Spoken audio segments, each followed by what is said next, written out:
Magandang gabi, Distrito 4. Magandang gabi, Lungsod Quezon. Magandang gabi, Pilipinas. Maraming salamat po sa napakainit ninyong pagsalubong sa Duterte dito sa Lungsod Quezon.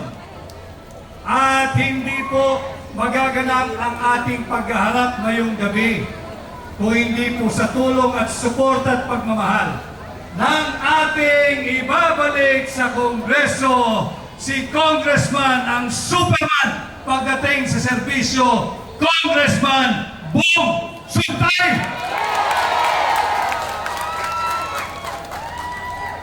At siyempre dito sa Distrito 4, hindi lamang dapat sa Kongreso may tamang representasyon.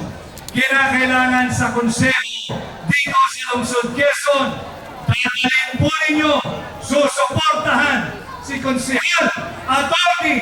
Mickey Suntay. Dalawa lang naman po ito. 6 naman ang konsehal ninyo.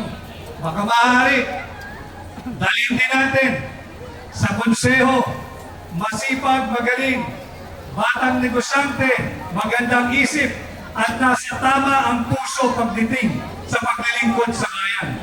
Dali natin sa Quezon City Council, si Konsehal Kiko Del Mundo! Muli ho, ako po ay si Atty. Vic Rodriguez, taga Quezon City, taga District 4, nagsimula dito. Ako ho, I think until now, I still hold that distinction na ako ho ang pinakabatang naging barangay captain dito sa Quezon City. At the age of 19, ako ho ay barangay captain na. Naglilingkod ang aking kasama, hindi naman ako ganun katanda, pero ang aking kasama, yung mga antigo dito sa Barangay Pinyahan, si Kapitan Tata Leo Cabato. Yan po yung aking kasama, contemporary sa public service, hindi sa edad ha, hindi sa edad. At matagal na ho tayo na naglingkod dito sa Lungsod Quezon at ngayon, ako ho ay tumugon sa imbitasyon. Tumugon sa panawagan at tumugon sa hamon na pamunuan ang tunay at maisog na oposisyon sa Senado upang labanan ang korupsyon. Yung mga kasama ko sa Duterte, diniskurso na nila ang napakaraming korupsyon na higit nagiging talamak sa kasalukuyang administrasyon. Nagpapasalamat din ako. We are very much and very well secured tonight. Palakpakan natin ang mga kasamahan natin mula sa Philippine National Police.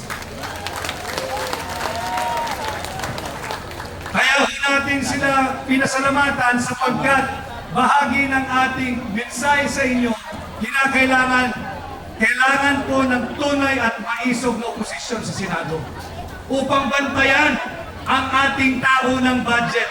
Sapagkat this year, ang ginawa ng kasalukuyang administrasyon, sino ho ba ang gumagamit o may natatabi o nakagamit na ng PhilHealth card? Yung PhilHealth card po, lahat po tayo, kinakailangan natin yan. Subalit ang kasalukuyang administrasyon, imbis na palawigin ang serbisyo at coverage ng PhilHealth, binigyan po ng zero funding ngayong 2025. Ito ho yung mga usapin na dapat ninyong gamiting patayan at sukatan sa pagpili ng inyong mga leader ngayong May 12, 2025. Kinakailangan din po namin ang tulong ninyo.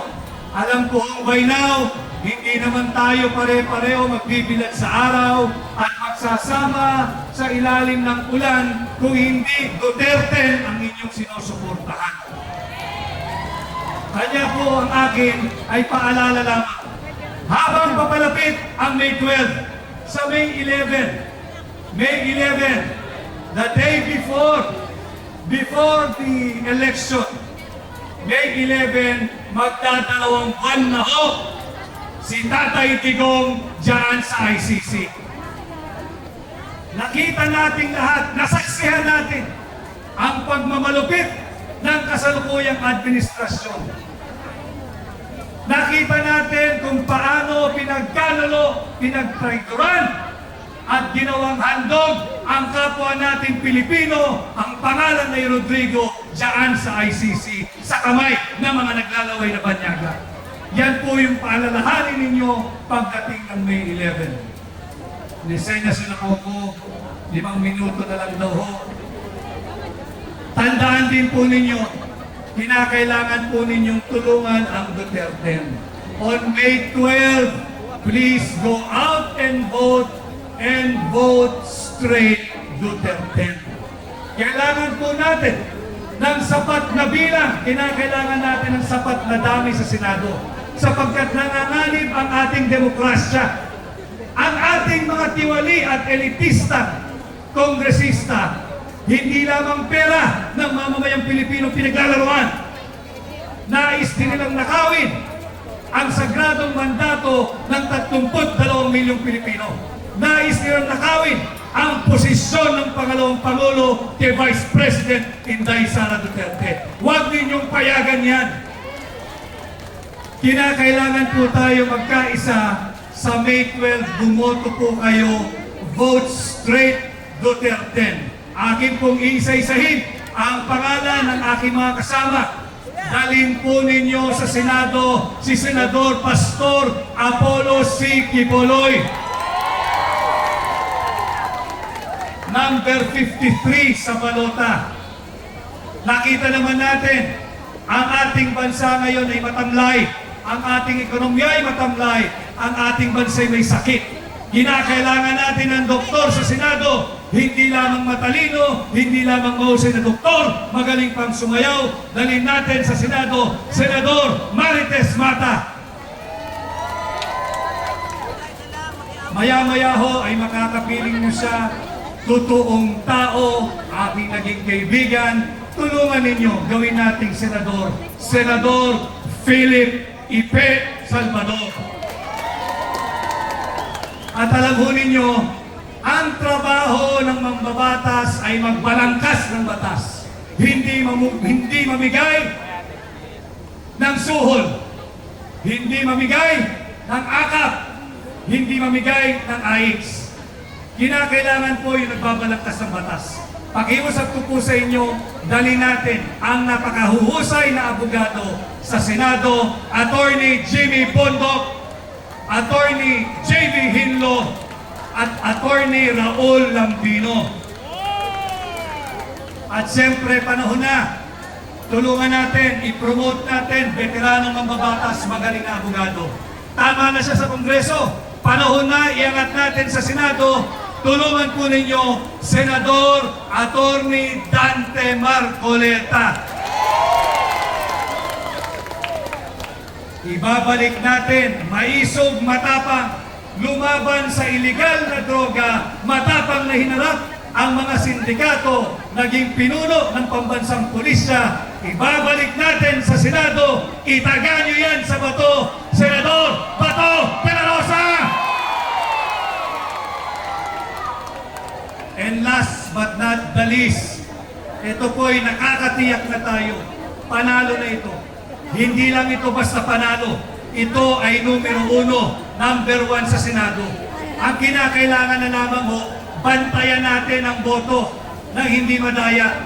Ibabalik natin sa Senado ang tao na ang tanging bisyo ay magserbisyo. Babalik natin sa Senado, Senador Bongo!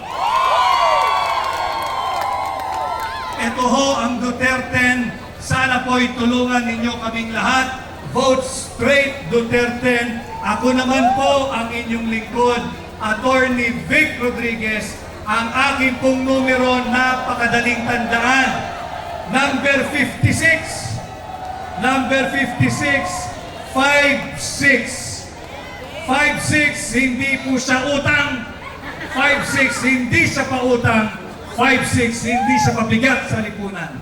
Ito pong 5'6" na nakatayo sa harapan ninyo ngayon, tratuhin po nating lahat na ating kolektibong puhunan tungo sa higit na mabuting lipunan.